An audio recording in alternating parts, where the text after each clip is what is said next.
Video I have already explain you जो stories की अब वो स्टार्टिंग लाइन दी होती है उसको कैसे लिखते हैं.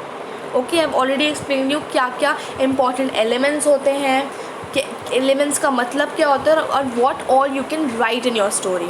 Okay, so as the story writing involves very creative writing skill, we should mention all the points that I have given you to write a good story. Let's see. The first one is the narrative should be in list or second or third person. Okay, जो narration होता है, जो narrate कर रहा है वो या तो फर्स्ट पर्सन में होगा या फिर सेकंड या थर्ड पर्सन में. उससे फर्स्ट पर्सन मीन्स आई में होगा, I am doing this, I am going there, like that. और थर्ड या second person she is going, they are going, ऐसे होगा. Okay, the other is setting of the story should be made.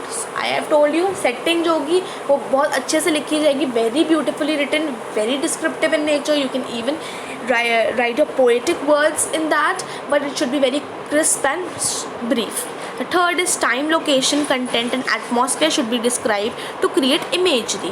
As I have told you, you have to appeal all the senses of the reader. जो story के description होगा, जो setting का description होगा जहाँ पे story is taking place, the location and the time of the story should B vividly described so that it should appeal the 5 senses of the readers. The fourth is meaningful dialogues to be used. Dialogues should have expressions. So ऐसे dialogues use करने हैं जो meaning हो जिसका, और dialogue should have expressions. Dialogues का expression होना ज़रूरी. So the fifth is characterization, identification, main characters and few side characters in the story. Okay, so as I have told you in the previous video as well कि main characters होने चाहिए, कुछ few characters you can keep, otherwise it's not necessary to keep the side characters. 2 main characters भी रख सकते हैं, 1 main character भी रख सकते हैं. Okay, the sixth is the plot of the story should be interesting but short because the word limit should not be exceeded. Can include the following. So as I have told you कि जो plot होगा वो बहुत interesting होना चाहिए but बहुत छोटा होना चाहिए, बहुत ज़्यादा एक्सीड नहीं करना चाहिए 200 वर्ड्स से. ओके, और उसके अंदर क्या क्या इंक्लूड हो सकता है, you can write that what happened in your story, in that you can write the story line, you can write the action, कोई फ्लैशबैक चल रहा है that also you can write, कोई एक्शन हो रहा है, लड़ाई झगड़ा हो रहा है that also you can write the climax, you can write the conflict in that, you can write resolving a conflict. कोई प्रॉब्लम हुई है, कॉन्फ्लिक्ट या प्रॉब्लम लिख सकते हो, या फिर ये भी लिख सकते हो कि जो प्रॉब्लम हुई है उसको रिजॉल्व, इसको सही कैसे किया गया है. ओके, इसको करेक्ट कैसे किया गया है. And you can even create conflict and tension. अगर टेंशन या फिर कॉन्फ्लिक्ट क्रिएट करोगे, कोई प्रॉब्लम्स क्रिएट करोगे, तो इससे क्या होगा कि आपके जो रीडर है उसके अंदर बहुत ज़्यादा क्यूरियोसिटी होगी कि आगे क्या होने वाला है, and he will write it, he will read the story further. Okay, there are 10 important tips to write story writing as follows. Okay, I think I have told you, I have even discussed it earlier. I will be discussing it again. You should have fewer characters. जितने fewer characters होंगे उतने ज़्यादा confusion कम होगा. The second is develop characters for theme.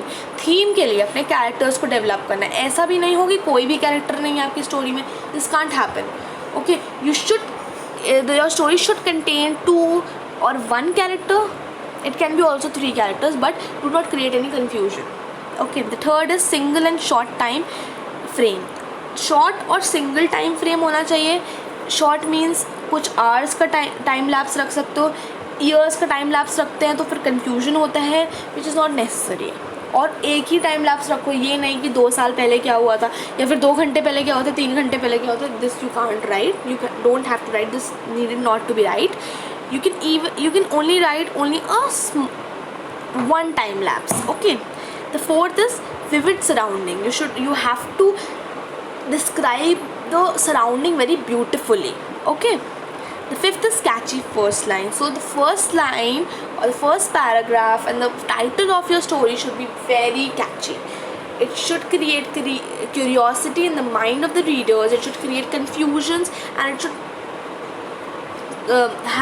should create lot of questions in the mind of the reader, so that the reader is curious to read the story, the full story. Okay, so जो अगर हम लोग अपनी पहली line या पहला paragraph या फिर अपना जो टाइटल है वो अच्छा रखते हैं, कैची रखते हैं, सब कुछ रिवील नहीं करना चाहिए। उसमें ऐसा होना चाहिए कि जो फर्स्ट लाइन है या फिर आपका जो फर्स्ट पैराग्राफ है उसमें आप कन्फ्यूजन्स क्रिएट करो, जिससे कि आपका जो रीडर है वो कन्फ्यूजन्स को हटाने के लिए पूरी स्टोरी पढ़े। ऐसी curiosity you have to create in the mind of the readers. Okay, the sixth is choose suitable point of view. Now you have to keep the readers in your mind. Although the story is an imagination, it is a fiction, but still आपको readers को mind में रख कर story लिखनी। ऐसा नहीं होना चाहिए कि वो आपके पॉइंट ऑफ व्यू से रिलेट ही नहीं कर पाए और आपको मार्क्स कम मिल जाए। Okay, the point of view should be suitable. The seventh is only conflict, one conflict. You as I told you कि एक ही कॉन्फ्लिक्ट रखो, ज़्यादा कन्फ्यूजन क्रिएट करने की ज़रूरत नहीं है। Eighth is intense but real conflict. The conflict, the problem should be very intense but real होनी चाहिए। ये नहीं कि you have written something which can't happen, this should not be done. Ninth is theme and focus. पूरी story theme को focus में रखते हुए ही लिखेंगे। You can't go out of the theme and write anything what you want.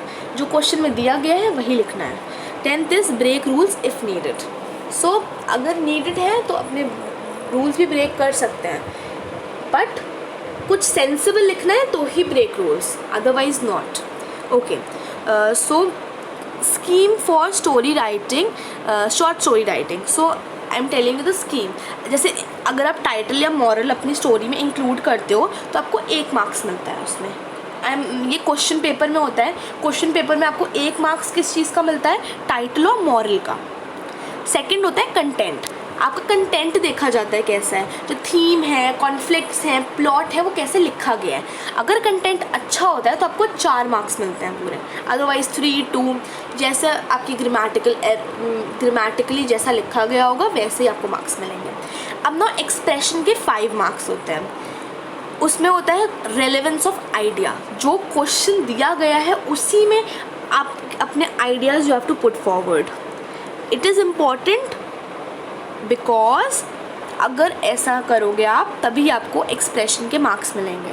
तो 2.5 marks होते हैं accuracy, appropriate words and correct spellings के। तो स्पेलिंग्स, ग्रामेटिकल मिस्टेक्स कम करोगे तो 2.5 मार्क्स मिलते हैं एक्सप्रेशन के।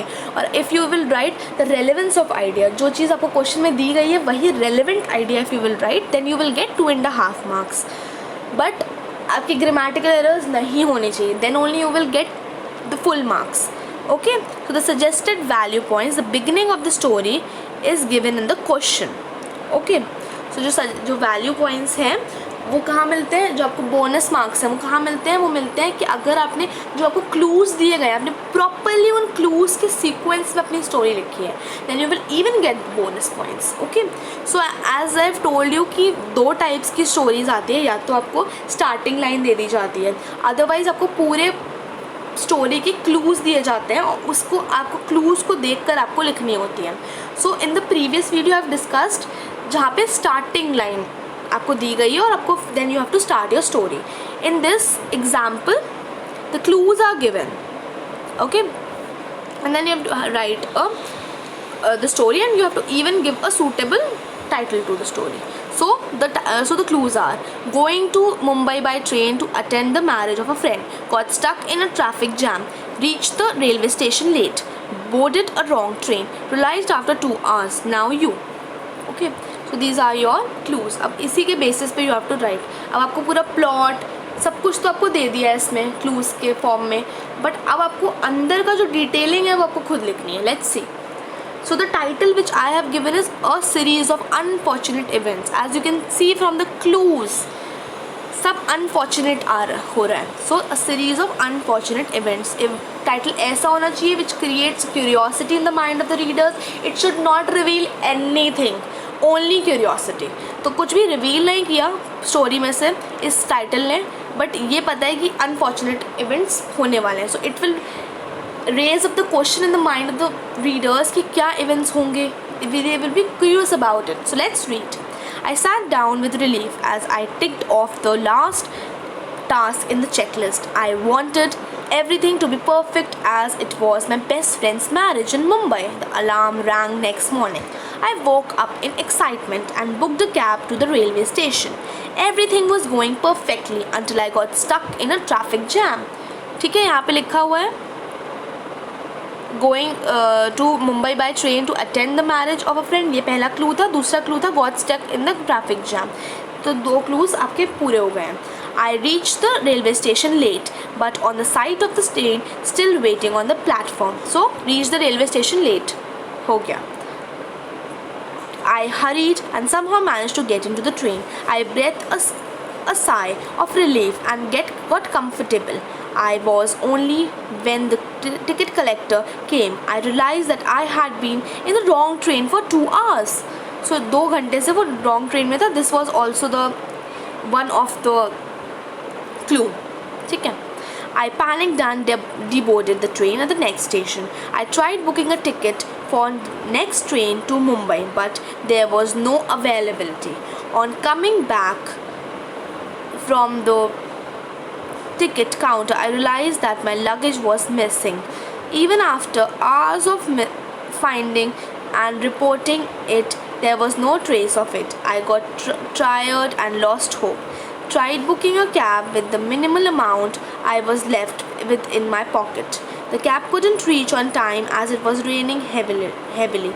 Disheartened, I finally walked my way to the nearest hotel, contacted my parents and recited them the series of unfortunate events that happened during the day. Alas, I couldn't even make it to my best friend's wedding.